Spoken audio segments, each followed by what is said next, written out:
Hello everyone, welcome to science thing. आज आपके लिए है denim full sleeves blue jacket with collars. यहाँ पर जो आप ये साइज देख रहे हैं ये मीडियम साइज है। कलर आपको इसका दिख रहा है डार्क ब्लू कलर की है और ये आपको मिल जाती है रेगुलर फिट में। ये काफी कंफर्टेबल है, अच्छी फिटिंग है इसकी। और इसके अलावा अगर आप नीचे डिस्क्रिप्शन में लिंक पर क्लिक करके इसे खरीदना चाहते हैं तो वहां पर आपको स्मॉल, मीडियम, लार्ज और एक्सेल साइज भी इसके अंदर मिल जाएंगे। इसके अलावा आपको और कलर्स और डिजाइन्स भी इसके अंदर मिल जाएंगे, जैसे कि आपको मिल जाएगा coal black, jet black, white, red, cherry, mustard. तो बहुत सारे कलर की आपको यहाँ पे चॉइस भी मिल जाती है। So this is not a paid promotion, ठीक है। ये मैंने अपने आपको व्यूज दे दिए हैं। अब चलिए हम स्टार्ट करते हैं अपनी वीडियो के साथ में। इससे पिछली वीडियो के अंदर हम 4.14 तक अपने सारे के सारे क्वेश्चंस कर चुके थे, ठीक है। सिर्फ हमने टेबल वाले छोड़े थे जो कि हम अलग से करेंगे। हमारा 4.14 तक जो है सारे के सारे क्वेश्चंस हो गए थे। तो अगर आपने वो वीडियो नहीं देखी है तो आप उस वीडियो को भी देख सकते हैं। चलिए अब हम कर लेते हैं 4.16 से, ठीक है। 4.15 जो है वो आपका फिर से वही टेबल वाला क्वेश्चन है। तो हम स्टार्ट कर रहे हैं 4.16। देखिए क्वेश्चन जो है आप यहां पर भी पढ़ सकते हैं या फिर अपनी बुक निकाल कर भी पढ़ सकते हैं। क्वेश्चन के अंदर कह रहा है the rate constant for a first order reaction is. First order reaction के लिए रेट कांस्टेंट दिया हुआ है, ठीक है। तो रेट कांस्टेंट क्या होता है के। तो रेट कांस्टेंट दिया है 60 सेकेंड इनवर्स दिया हुआ है। How much time will it take to reduce the initial concentration of the reactant to its 1/16 value. अब ये पूछ रहा है कि रिएक्टेंट की इनिशियल कॉन्सेंट्रेशन से उसकी 1/16 कॉन्सेंट्रेशन होने में उसको कितना टाइम लगेगा। इसने पूछा कि टी कितना लगेगा। टी जो है ये क्या है, टाइम है, ठीक है। ये इसने दिया है, टाइम इसने पूछा है। इनिशियल कॉन्सेंट्रेशन से 1/16 होने में, इनिशियल कॉन्सेंट्रेशन हमारी क्या होती है मैंने बताया हुआ है पहले। अगर हम मान लेते हैं हमारा रिएक्टेंट आर है, initial concentration will be R naught, है ना। तो इनिशियल कॉन्सेंट्रेशन अगर मेरी आर नॉट है, मेरी जो कॉन्सेंट्रेशन हो जाएगी 1/16 वो क्या हो जाएगी आर। तो यानी कि इनिशियल कॉन्सेंट्रेशन का 1/16 कॉन्सेंट्रेशन हो जाएगी हमारी ये आर, है ना। आर वो होती है कि हमारी अब कितनी कॉन्सेंट्रेशन है। This will be 1/16 of initial concentration. Initial क्या है आर नॉट, आर नॉट, ठीक है। इस तरीके से हम इसको लिख सकते हैं। जो उसने मेरे को स्टेटमेंट दी है मैंने उसको इस तरीके से लिख दिया है। ये दिया है, ये पूछा है, उसने कहा है कि जो उसकी इनिशियल कॉन्सेंट्रेशन थी रिएक्टेंट की, इनिशियल कॉन्सेंट्रेशन आर नॉट है, ठीक है। हम आर नॉट की 1/16 कॉन्सेंट्रेशन जो होगी इसको हम बोलेंगे आर। अब उसने क्या बोला है कि हमें टाइम बताना है, how much time. We have to find this time. अब आपको जो है आर नॉट पता है, इनिशियल कॉन्सेंट्रेशन है, आपको आर पता है 1/16 आर नॉट है, आपको रेट कांस्टेंट भी पता है। तो क्या टी नहीं फाइंड आउट कर सकते हैं जब उसने बोल दिया है कि फर्स्ट ऑर्डर रिएक्शन है। फर्स्ट ऑर्डर रिएक्शन के अंदर आपका सीधा सीधा फॉर्मूला लगता है, यहां पर लिख देते हैं K is equal to 2.303 by T log R naught upon R. R naught is the initial concentration of reactant. R जो कॉन्सेंट्रेशन है वो कॉन्सेंट्रेशन है जो अब है, ठीक है। तो यहां से देखो हमें क्या फाइंड आउट करना है, हमें तो टी फाइंड आउट करना है। तो हम टी को इधर भेज देते हैं, के हम नीचे ले आते हैं, ठीक है ना। तो यहीं पर लिख देते हैं इसको। आपका टी बराबर हो जाएगा 2.303 by K log R naught upon R के। तो हमें ये चीज भी पता है, ये चीज भी पता है, ये चीज भी पता है। इस पूरे को कैलकुलेट करके आपका टी निकल जाएगा, ठीक है। तो इनकी जगह पे हम इनकी वैल्यूज को रख देते हैं। देखो आपका जो टी है that will be equal to 2.303 by K की वैल्यू क्या है 60 सेकेंड इनवर्स है, ठीक है, लॉग। अब ऊपर आएगा आर नॉट। इनिशियल कॉन्सेंट्रेशन उसने बोली नहीं है, बताई नहीं है। हम क्या लिखेंगे कि भाई आर नॉट है हमारी इनिशियल कॉन्सेंट्रेशन, है ना। हमें कुछ स्पेसिफाई थोड़ा ना करें कि कितनी है, सो वी विल राइट कि R naught is the initial concentration और आर हमारी क्या हो जाएगी 1/16 ऑफ आर नॉट। तो हम आर की जगह पर लिखेंगे 1/16 ऑफ आर नॉट। ठीक है ना। अब देखो आर नॉट से आर नॉट कट गया, ऊपर क्या बचा यहाँ पे 1। सो 1/1/16 है। सो ये 1/16 जो है ये 16 ऊपर जाएगा तो कितना बन जाएगा log 16। तो मैं इसी स्टेप के अंदर ये चीज कर रही हूं। इसे कटने के बाद सीधा लिख सकते हैं कि भाई log 16 हो गया, है ना। अब सिंपल इसको कैलकुलेट करना है, t बराबर हो जाएगा, इसे डिवाइड करने के बाद मैंने लिखा हुआ है कितना आएगा 0.03838। इन्हें डिवाइड करने के बाद इतना आ रहा है, देन log 16। सिंपल कैलकुलेशन है, पहले हमें बस उस फॉर्मूले का यूज करना था, दैट्स इट। अब यहां पर ये log 16 है, सो इसे पूरे को सॉल्व करने के बाद आपका आ रहा है 0.046 सेकेंड। जो टाइम है वो हमारा सेकेंड में ही आएगा, क्योंकि जो हमारी k की यूनिट है वो यहाँ पर 60 सेकेंड इनवर्स है। सो सेकेंड इनवर्स ऊपर जाके सेकेंड बन जाएगा, ठीक है ना। सो ये आपका इतना आ गया। अब हम ऐसे नहीं लिखते, हम जो है 1 डिजिट के बाद पॉइंट लगाकर इसको लिखेंगे। सो t आपका हो जाएगा, देखो 2 पॉइंट आप राइट में खिसकाओगे तो माइनस में जाएगा, ठीक है। तो ये हो जाएगा 4.6 इंटू 10 की पावर -2 सेकेंड।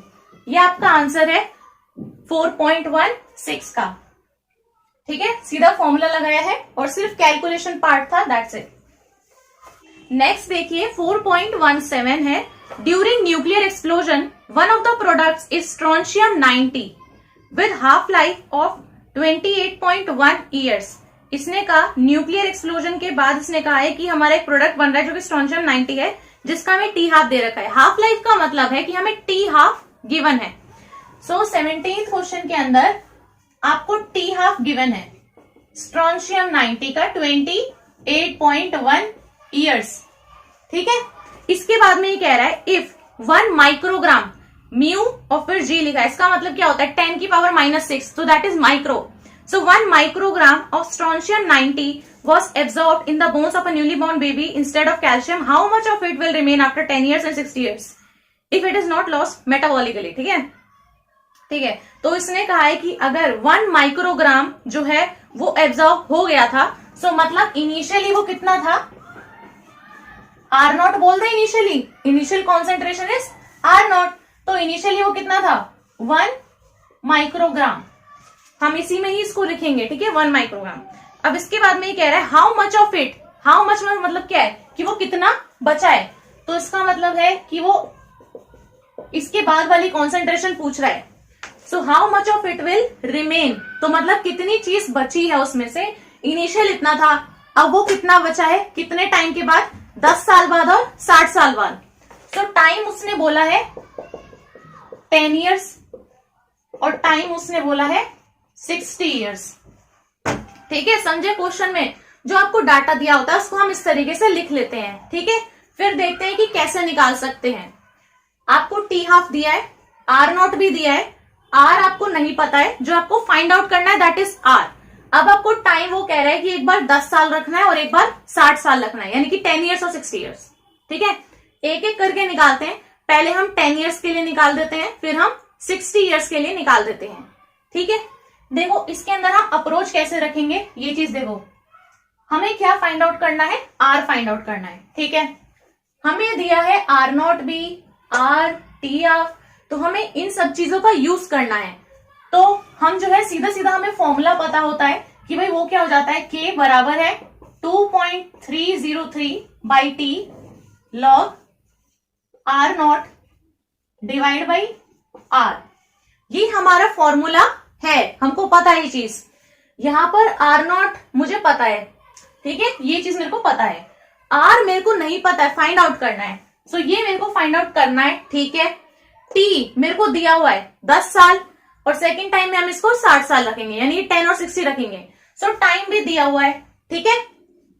क्या मेरे को K दिया हुआ है रेट कांस्टेंट? नहीं, K की वैल्यू मेरे को नहीं दी है, लेकिन इसके अलावा देखो मेरे को T हाफ दे रखा है।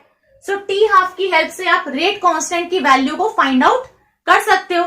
सो T हाफ और K के बीच का हमें रिलेशन पता है, तो इसको हम अगर फाइंड आउट करना चाहेंगे तो ये हो जाएगा T half is equal to 0.693 divide by K, है ना। सो यहां से अगर मेरे को के की वैल्यू फाइंड आउट करनी है तो के हो जाएगा 0.693 डिवाइड बाई टी हाफ। होगा नहीं होगा, ये मेरे को निकालना है तो मैंने इसको इधर भेज दिया, टी हाफ नीचे चला गया। अब जो है इसकी वैल्यू रख दो यहाँ पे, जो आपका के है ये बराबर हो जाएगा 0.693, टी हाफ कितना दिया है 28.1 ईयर्स। इसको मैंने डिवाइड किया है, डिवाइड करने के बाद आपका आ रहा है 0.0247 ईयर्स इनवर्स।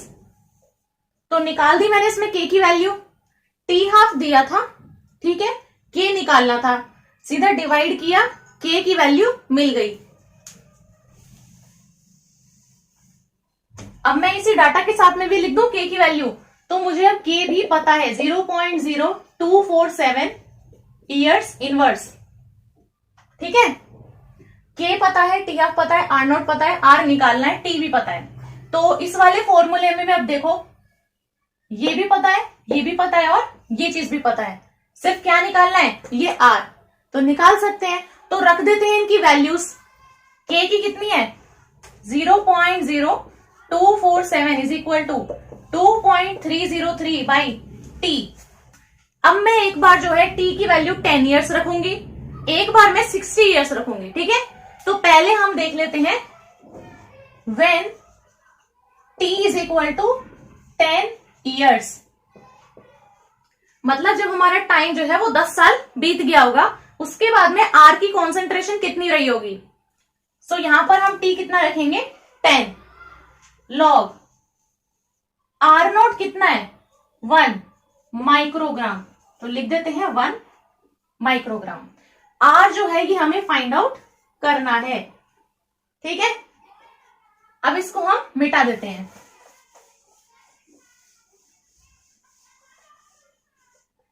यहां से जो है आप सीधा, आपको देखो ये चीज फाइंड आउट करनी पड़ेगी, क्योंकि आपको इस आर की कॉन्सेंट्रेशन चाहिए, ठीक है। ये तो ये डिवाइड में है, ऊपर से इस लॉग के साथ में है, तो हम इस पूरी टर्म को ना log 1 बाई आर, ये जो कॉन्सेंट्रेशन वाली टर्म है, इस पूरी चीज को हम एक तरफ रखते हैं।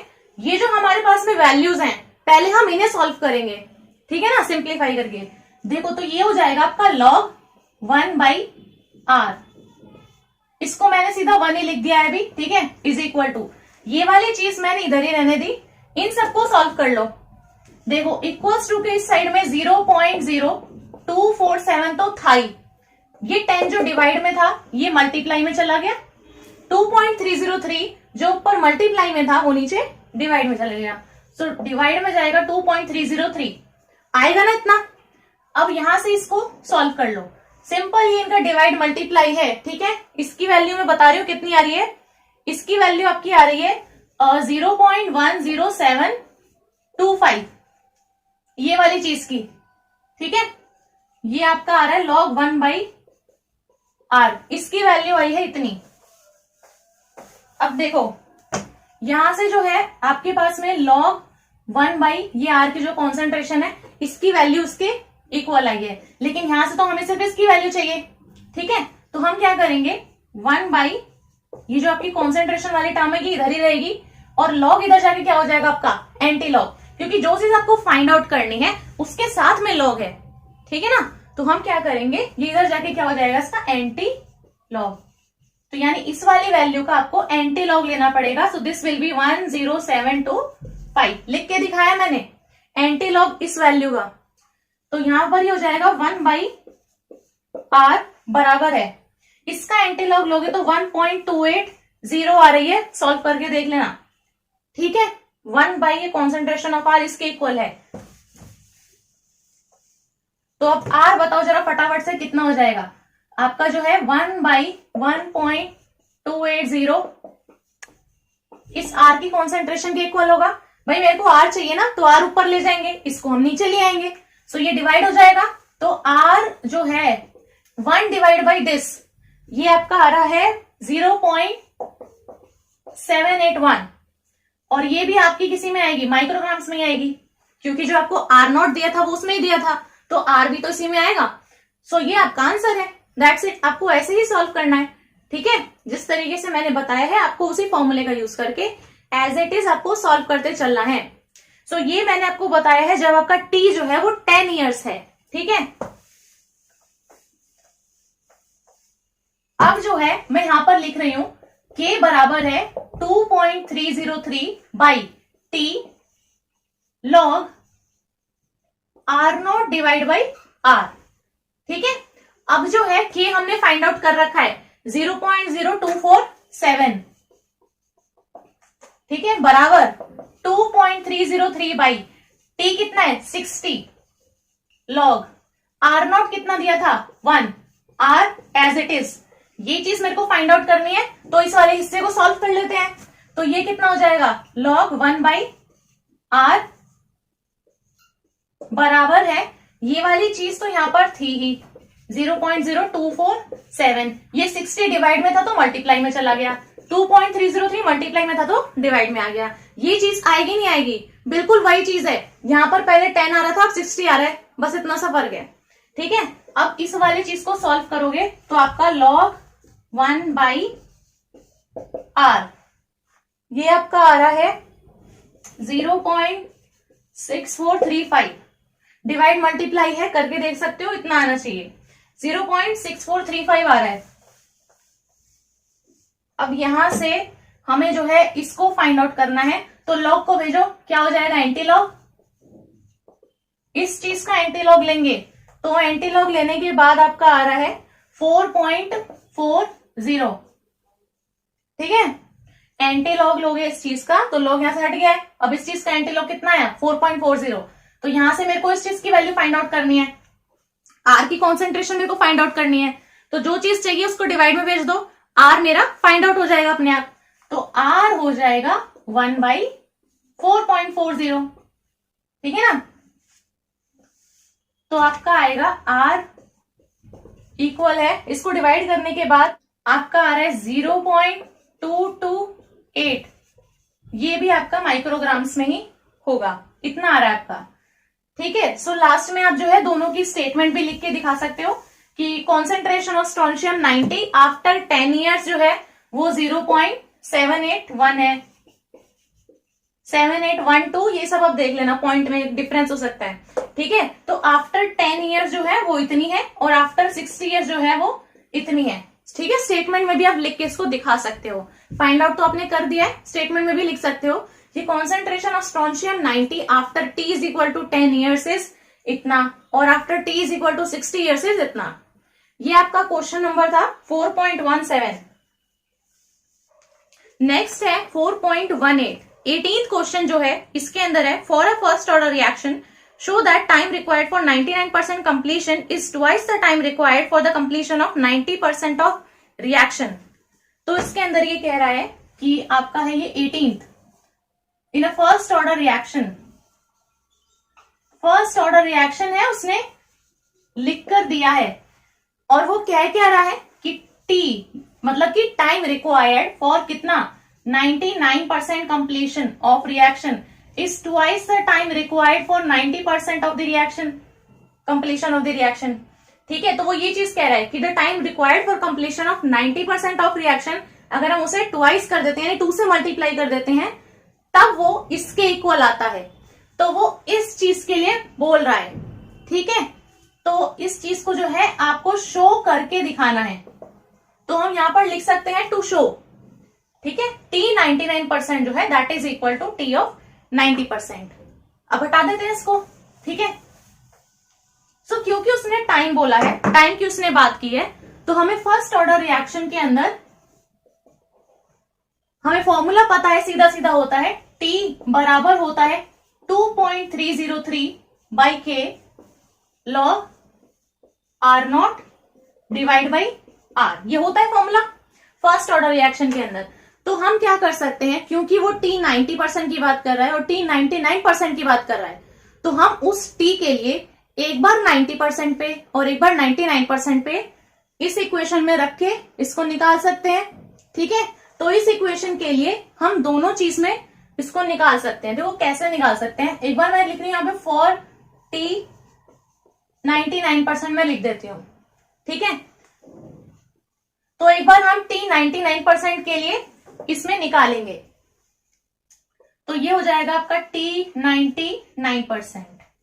अब ये कैसे लिखा जाएगा t 99%? This will be 2.303 by k log। अब देखो इसके आगे आपको जो है इस चीज को ध्यान रखना है, आपका जो ये कॉन्सेंट्रेशन वाली टर्म्स है ना R0/R, ये आपकी डिपेंड करती हैं इस T99% पे, T90% पे, T85% पे, उसने जो भी दिया है उस चीज पे ये डिपेंड करेंगे कि आप क्या रखोगे यहाँ पर वैल्यूज। जैसे कि देखो यहाँ पर T99% दिया हुआ है, तो इसके अकॉर्डिंग ये डिसाइड होगा कि आपका R0 क्या है, R क्या है। ठीक है, जैसे कि यहाँ पर देखो आपको T99% दिया है, सो वो कितना होगा, R0 कितना होगा, इनिशियल कॉन्सेंट्रेशन इज 100%, तो हम जो R0 लिखेंगे वो कितना होगा भाई, 100% ही होगा, है ना। अब R की बात करते हैं, R क्या चीज है, मैं ये पहले भी बता चुकी हूं कि R हमारी वो कॉन्सेंट्रेशन है जो अब है, यानी जो बची हुई कॉन्सेंट्रेशन है वो हमारी R होती है। सो ये हमारी कौन सी कॉन्सेंट्रेशन है, विच इज लेफ्ट। ठीक है, तो ये हमारी बची हुई कॉन्सेंट्रेशन है, और इसके अंदर लिखा हुआ है, देखो क्वेश्चन के अंदर उसने कहा है टाइम रिक्वायर्ड फॉर 99% कंप्लीशन, तो यानी कि T99% का क्या है कि मान लो अगर मेरे 100% की रिएक्शन है तो उसमें से 99% रिएक्शन हो गई, तो बची कितनी, 1%, तो यहां पर हम क्या लिखेंगे, 1%, जो बची हुई है हम उसकी बात करते हैं। ठीक है, सो हम यहां पर कौन सी लिखेंगे, जो बची हुई है, सो दैट इज 1%। ठीक है ना, तो अगर आपका ये T 80% होता, तो अगर आपकी रिएक्शन जो है वो 80% कंप्लीट हो चुकी है, सो बची हुई कितनी है, 20%, तो हम यहां कितना लिख देते, 20%। ठीक है, सो जो आपकी लेफ्ट है जो बची हुई है हम उसकी बात करते हैं, सो बची हुई आपकी नीचे जाएगी, तो आपका ये आएगा। ठीक है ना, सो इनिशियल इज 100 में से 99 माइनस करोगे तो 1 आएगा। अब इसको सॉल्व कर दो सीधा, ये हो जाएगा आपका log 10 की पावर 2 है, सो ये हो जाएगा आपका 2 log 10, so log 10 is equal to 1, तो मल्टीप्लाई में आएगा 2। ठीक है, नहीं आ रहा समझ में तो इधर देख लो, T99% जो है that is equal to 2.303 divide by k। अब नीचे तो 1 है, ठीक है, सो ये आपका हो जाएगा log, ये आपका क्या है, log 100 है। ठीक है, सो इसको आप जो है 10 की पावर 2 भी लिख सकते हो, या फिर आपको पता है log 10 1 होता है, सो log इसकी वैल्यू क्या हो जाएगी, सीधा 2। ठीक है, तो आप इसको ऐसे भी लिख सकते हो ना, log 10 की power 2, so this will be log m की power n, so that is n log m, so that will be equal to 2 log 10।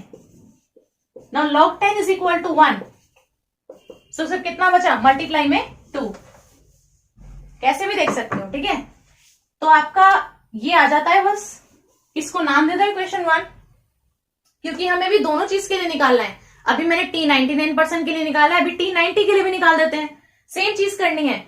ये इक्वेशन आपको पता चल गई, इसको यहां लिख देते हैं, आपका जो T99% है that is equal to 2.303 by K log नहीं इंटू 2, ये फर्स्ट वाली इक्वेशन है। अब हम कर देते हैं T90%। ठीक है, सो ये आपका हो जाएगा T90% is equal to 2.303 by K log R0 कितना होगा, इनिशियल कॉन्सेंट्रेशन इज 100%। अब आपका R कितना होगा, जो बचा हुआ कॉन्सेंट्रेशन है वो, यानी कि आपकी 90% रिएक्शन इज कंप्लीटेड, तो 100 में से आपकी 90% तो हो गई, बची कितनी, 10, तो हम यहां पर माइनस करके सीधा लिखते हैं 10%। ठीक है, इसको काट दो, इसको काट दो, कितना बचा, log 10, सो log 10 ये कंप्लीटली आपका इक्वल टू हो गया किसके, 1 के। ठीक है, काटने के बाद सीधा log 10 बचेगा, log 10 की वैल्यू होती है 1, तो आपका सीधा ये वाली चीज बची, T90% is equal to 2.303 by के, बस ये आपकी इक्वेशन नंबर 2 हो गई। ठीक है, हटा देते हैं इसको, तो आपका T90% जो है ये आपका बराबर हो गया 2.303 बाई के। आपको ऐसा निकाल के दिखाना है, ठीक है ना ये चीजें। अब आपकी ये 2 इक्वेशन आ गई, अब हम क्या करेंगे, इनको सीधा डिवाइड इक्वेशन 1/2। चलो तो यहां पर हम लिख देते हैं T 99% divide by T of 90%। ऊपर इसकी वैल्यू रख दो, नीचे इसकी वैल्यू रख दो, दोनों को डिवाइड कर दो, ठीक है। तो ऊपर क्या आएगा 2.303 बाई के इंटू 2, नीचे क्या आएगा 2.303 बाई के इंटू 1 भी लिख सकते हो, नहीं लिखोगे तब भी चलेगा। इसको पूरे को काट दो, 2.303 बाई के, नीचे भी क्या है 2.303 बाई के, सिर्फ कितना बचा है 2। सो आपका आ रहा है T 99% divide by T of 90%, ठीक है, इज इक्वल टू 2। बस आगे आपका ये, अब आप इसको इधर ले जाओगे तो T 99% is equal to 2 into T of 90%। यही आपको प्रूफ करना था, ठीक है। सो आपको ऐसे करना था, यहाँ पे T of 99% is twice of T of 90% of completion of the reaction. जो उसने बोला है शो करने के लिए, हमने वही इसको करके दिखा दिया है। सो ये था आपका 4.18। इसके बाद में हम आते हैं 4.19 पे। देखिए 4.19 के अंदर ही कह रहा है अ फर्स्ट ऑर्डर रिएक्शन। तो रिएक्शन आपको दी हुई है भाई, फर्स्ट ऑर्डर की रिएक्शन है, टेक्स 40 मिनट्स। तो टी आपको दे रखा है 40 मिनट्स फॉर 30% डीकम्पोजिशन, 30% डीकम्पोजिशन के लिए, ठीक है। सो यहां पर मैं पूरा लिख रही हूं 30% डीकम्पोजिशन, ठीक है। इसने कहा है कैलकुलेट टी हाफ, तो आपको टी हाफ कैलकुलेट करना है। बढ़िया, देखो कैसे कैलकुलेट करोगे।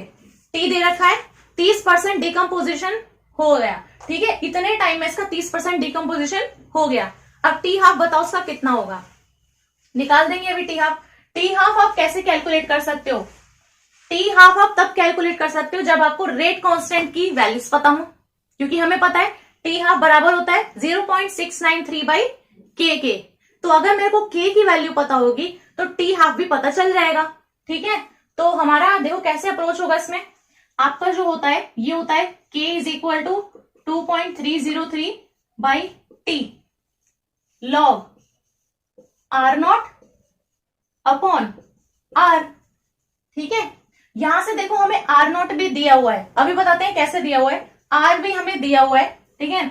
यहां पर देखो T हमें दिया हुआ है, तो क्या हम रेट कांस्टेंट ही निकाल सकते, निकाल सकते हैं। तो चलो उसमें रख के हम निकाल लेते हैं।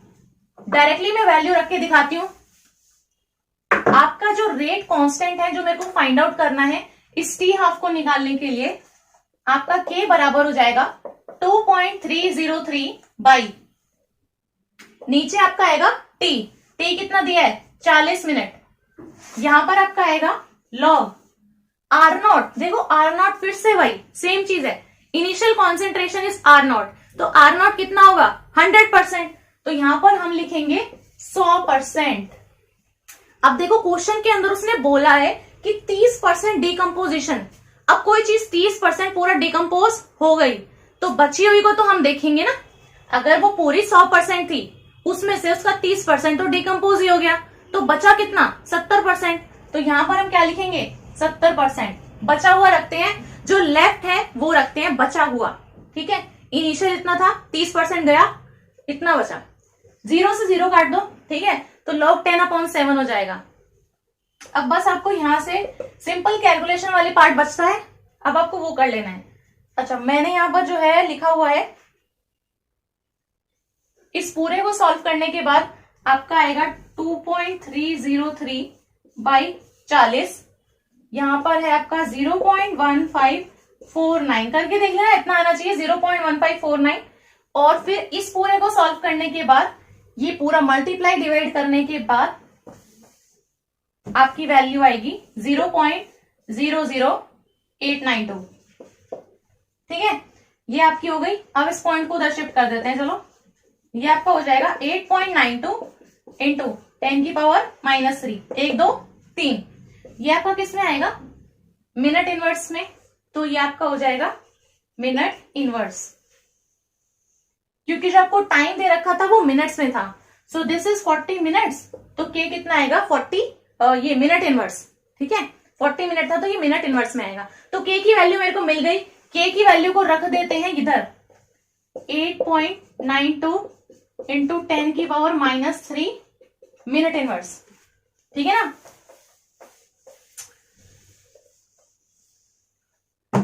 अब मेरे को के पता है, टी हाफ निकालना आसान है, ठीक है। तो हमें पता है कि हमें दे रखी है ना फर्स्ट ऑर्डर रिएक्शन है, तो आप डायरेक्ट लिख सकते हो, ये देखो T half is equal to 0.693 divide by K की वैल्यू पता है, डालो इधर डिवाइड करके टी हाफ निकाल दो, तो ये जाएगा टी हाफ बराबर 0.693 डिवाइड बाई 8.92 इंटू 10 की पावर -3। यहां पर आप जो है मिनट इनवर्स भी लिख सकते हो। तो इसको डिवाइड करने के बाद देखना 77.7 मिनट आएगा, देखो क्योंकि हमें टी हाफ निकालना है, so that will be in minutes. So आपका 77.7 आना चाहिए आंसर, ठीक है। डिवाइड करा और कुछ नहीं करा है। सो ये आपका क्वेश्चन हो गया है 4.19। नेक्स्ट जो है इसके बाद में 20, 21, 22 इन सबको छोड़ देते हैं, ये आपके टेबल वाले क्वेश्चन है। इसके बाद में आता है 4.23। 4.23 जो क्वेश्चन है इसके अंदर देखिए वो कह रहा है the rate constant for the decomposition of hydrocarbons is इतना। तो आपको रेट कांस्टेंट दिया हुआ है, तो सीधी सीधी चीज लिखते हैं यहाँ पर। 23 के अंदर आपको के की वैल्यू दे रखी है, कितनी है 2.418 इंटू 10 की पावर -5 सेकेंड इनवर्स, ठीक है। इसके बाद में इसने बोला है एट 546 केल्विन, तो यानी कि टेम्परेचर आपको दिया है। इसके बाद में if the energy of activation is इतना, तो यानी कि आपको ई ए भी दिया हुआ है, ठीक है 179.9, ये आपको दिया है किलो जूल पर मोल में, ठीक है। काफी सारा डाटा इसने दे दिया है। अब इसने सीधा वैल्यू पूछी है प्री एक्सपोनेंशियल फैक्टर की। तो जो हमारी आरएनएस इक्वेशन होती है उसके अंदर हमारा जो सीधा सीधा फॉर्मूला है दैट इज के इज इक्वल टू ए ई की पावर -e अपॉन RT। सो हमारा जो एक्सपोनेंशियल वाला फैक्टर है जो हमारा राइट साइड में आता है उससे जस्ट पहले हमारा लिखते हैं आरएनएस फैक्टर। आरएनएस फैक्टर जो हमारा कैपिटल ए है उसी को हम बोलते हैं प्री एक्सपोनेंशियल फैक्टर। सो यहाँ पे आपको सिर्फ उस ए की वैल्यू फाइंड आउट करनी है। तो चलिए, तो सीधा आपको पता चल रहा है आपको उसी आरएनएस इक्वेशन के यूज करने हैं। सो देखो, उसमें आप जो है सीधा ये चीज लगा सकते हो, log k is equal to log a minus E A upon 2.303 RT, ठीक है। अब यहां से देखो आपको ये जो है k भी पता है, आपको e भी पता है, r भी पता है, t भी पता है। सो यहां से हम a की वैल्यू फाइंड आउट कर सकते हैं। तो क्योंकि मेरे को यहां से ये आरएनएस फैक्टर चाहिए, तो हमें इस a की वैल्यू को फाइंड आउट करना है, तो हम log a को एक जगह रखते हैं, बाकी सबको दूसरी साइड फेंक देते हैं। तो ये देखो आपका हो जाएगा log a is equal to log k, तो इधर था ही, ठीक है। ये जो पूरी माइनस वाली टर्म है ये इधर आके हो गई प्लस, तो प्लस का EA अपॉन 2.303 RT। मानते नहीं मानते इस बात को, इतना आएगा। यहां से हम इस log a को कैलकुलेट कर लेते हैं पहले, फिर हम a को कैलकुलेट कर लेंगे एंटी लॉग लेके, ठीक है। अब इनकी जगह पे इनकी वैल्यू डाल देते हैं। देखो k पता है, e भी पता है, r भी पता है, t भी पता है, तो रख देते हैं वैल्यू। log k कितना दिया है 2.418 इंटू 10 की पावर -5, ठीक है, प्लस EA। अब देखो एक्टिवेशन एनर्जी जो है मेरे को एक किलो जूल पर मोल में दी है, लेकिन जो हमारी ये R की वैल्यू है दैट इज 8.314 जूल पर मोल पर केल्विन, बट वो हमारी होती है जूल्स में, ये तो किलो जूल में है।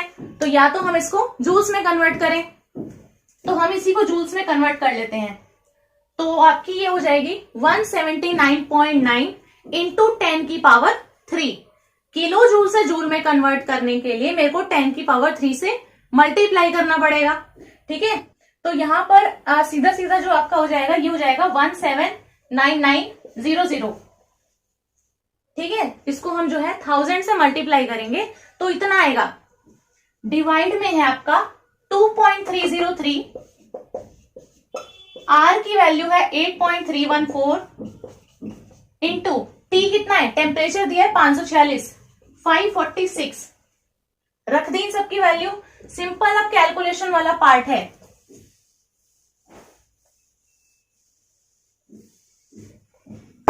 कैलकुलेशन वाला पार्ट बचता है, यहां पर मैं लिख रही हूं log a, ठीक है, ये पूरा आना चाहिए। अब यहां पर लिखते हैं log a बराबर है, अब यहां पर जो है मैंने इसको सॉल्व किया हुआ है, log इसको सॉल्व करने के बाद आपका आएगा -4.616, और फिर ये पूरा इसको सॉल्व करने के बाद आएगा नीचे वालों को मल्टीप्लाई करके और उसमें डिवाइड करके, ये आपका आ रहा है प्लस का 17.208, ठीक है, इतना आएगा -4.616 प्लस 17.208,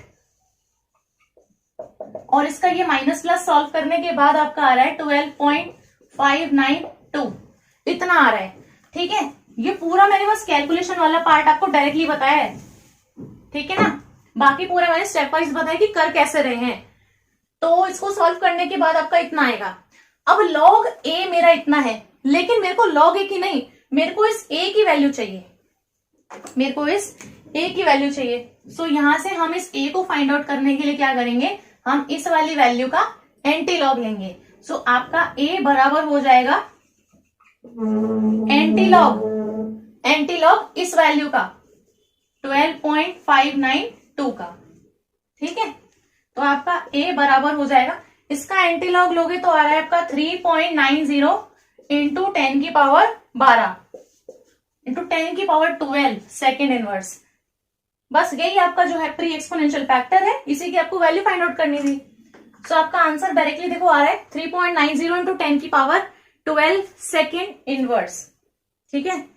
सो ये आपका हो गया है 4.23। देखिए 4.24 के अंदर वो कह रहा है consider certain reaction A gives product with k is equal to इतना। तो ठीक है, मेन चीज के ऊपर हम आते हैं, रेट कांस्टेंट हमें दिया हुआ है, इतना मेरे को रेट कांस्टेंट दिया हुआ है। Calculate the concentration of A remaining after, तो रिमेनिंग पूछी है, इसका मतलब उसने सिर्फ ए की कॉन्सेंट्रेशन पूछी है। आफ्टर कितना 100 सेकेंड, तो मतलब कि टाइम मेरे को दिया है 100 सेकेंड, ठीक है। स्टेटमेंट से आपको ऐसे लिखना होता है। इफ द इनिशियल कॉन्सेंट्रेशन दे दी 1.0 मोल पर लीटर, ये सारा डाटा मेरे को दिया हुआ है, ठीक है ना, क्वेश्चन के अंदर लिखा हुआ है रेट कांस्टेंट इतना है, इनिशियल कॉन्सेंट्रेशन इतनी है, टाइम इतना है। अब जो कॉन्सेंट्रेशन होगी इतने टाइम के बाद वो आपको बतानी है, ठीक है। तो सिंपल वही फॉर्मूला है, इसको हम साइड में लिख देते हैं। यहां पर आपका टाइम जो है ये है आपका 100 सेकेंड, आपकी जो इनिशियल कॉन्सेंट्रेशन है वो आपकी 1 मोल पर लीटर है, ठीक है। अब यहां पर देखो आपको इस चीज का यूज करके फाइंड आउट करना है। तो आपका जो है k बराबर होता है 2.303 बाई टी लॉग R0, या फिर आप यहां पर लिखोगे आप A0, क्योंकि क्वेश्चन के अंदर उसने स्पेसिफाई किया है कि आपका रिएक्टेंट इज A, तो अब आपको R0 और R नहीं, अब आपको A0 और A लिखना है, ठीक है। तो आपका A0 डिवाइड बाई A, ये फॉर्मूला हो गया। A भी तो आपका रिएक्टेंट ही है। अब यहां से आपको ये T पता है 100 सेकेंड, ये पता है आपको, A नहीं पता, यही फाइंड आउट करना है। A0 पता है आपको, ये रेट कांस्टेंट भी पता है। तो आप ये जो आपको नीचे वाला जो आपको कॉन्सेंट्रेशन वाली चीज है ना, ये फाइंड आउट करनी है। तो क्योंकि आपको ये चीज फाइंड आउट करनी है तो हम इसको एक तरफ रहने देंगे, पर फिलहाल हम इन सबकी वैल्यूज को पुट कर लेते हैं, ठीक है। तो k की वैल्यू कितनी दी है 2.0 इंटू 10 की पावर -2 बराबर 2.303 बाई t कितना है 100, यहां पर कितना आएगा log A0 कितना है 1.0 है, so that is 1 divide by a, तो आ गया log 1 बाई a, मतलब कॉन्सेंट्रेशन ऑफ a। मेरे को ये चीज एक साथ रखनी पड़ेगी, और बाकी सारा मेरा जो ये डाटा है हम इसको कैलकुलेट कर देते हैं। तो इसको हटा देते हैं यहां से। देखो यहां पर आपका जो log 1 अपॉन ये जो a की कॉन्सेंट्रेशन है ये एक तरफ रहेगी, क्योंकि मेरे को इस चीज को फाइंड आउट करना है। अब ये जो आपका सारा ये डिवाइड मल्टीप्लाई वाली चीज है, इसे हम राइट हैंड साइड पे लिखेंगे। तो आपका ये वाली चीज तो यहाँ पर थी ही 2.0 इंटू 10 की पावर -2, ये 100 नीचे डिवाइड में था, ये इधर जाके क्या हो जाएगा मल्टीप्लाई में, फिर डिवाइड में क्या जाएगा 2.303, ठीक है। तो यहां पर हमारे पास में ये आ गया। अब यहां पर हमें सिर्फ इस चीज को सॉल्व कर लेना है, तो ये हो जाएगा log 1/a is equal to, इस चीज को सॉल्व करने के बाद आपका आ रहा है 0.868, ठीक है, ठीक है, इतना आपका आ रहा है। अब इसके बाद में जो है जिस चीज को हमें फाइंड करना है उसके साथ में लॉग है, तो हमें इस चीज का क्या लेना पड़ेगा, एंटी लॉग। सो हम इसका एंटी लॉग लेंगे, तो ये आपका हो जाएगा 1 कॉन्सेंट्रेशन ऑफ ए, यहां पर हम लेंगे एंटी लॉग 0.868 का। सो इसका एंटी लॉग लेने के बाद आपके पास में आ रहा है 7.379, ठीक है। अब यहां से सीधा आप जो है इसको डिवाइड कर सकते हो, 1/a की जो कॉन्सेंट्रेशन है वो इसके इक्वल है, सो 1 इसको हम नीचे ले आएंगे 379, 7.379 लिखा है इज इक्वल टू, यही आपकी ए की कॉन्सेंट्रेशन आ जाएगी। सो ये आपका हो जाएगा, इसको डिवाइड करने के बाद आ रहा है 0.135 मोल पर लीटर में ही होगी, या फिर पूरा कैपिटल एम भी लिख सकते हो, ठीक है। सो ये आपका आंसर है 4.24 का, जहां पर आपको पूछा गया था कि concentration of A remaining. So remaining वाला हमारा तो नीचे ही आता है, ऊपर वाला हमारा इनिशियल था, ठीक है। सो रिमेनिंग भी आप इस तरीके से फाइंड आउट कर सकते हो। सो आज की वीडियो में बस इतना ही, आगे की न्यूमेरिकल्स हम नेक्स्ट वीडियो में कवर करेंगे। सो मुझे उम्मीद है आपको ये वीडियो बहुत हेल्पफुल लगी होगी। अगर ये वीडियो आपको अच्छी लगी हो तो वीडियो को लाइक कर दें, अपने फ्रेंड्स के साथ में इस वीडियो को शेयर कर दें और मेरे चैनल को सब्सक्राइब करना ना भूलें। Thank you.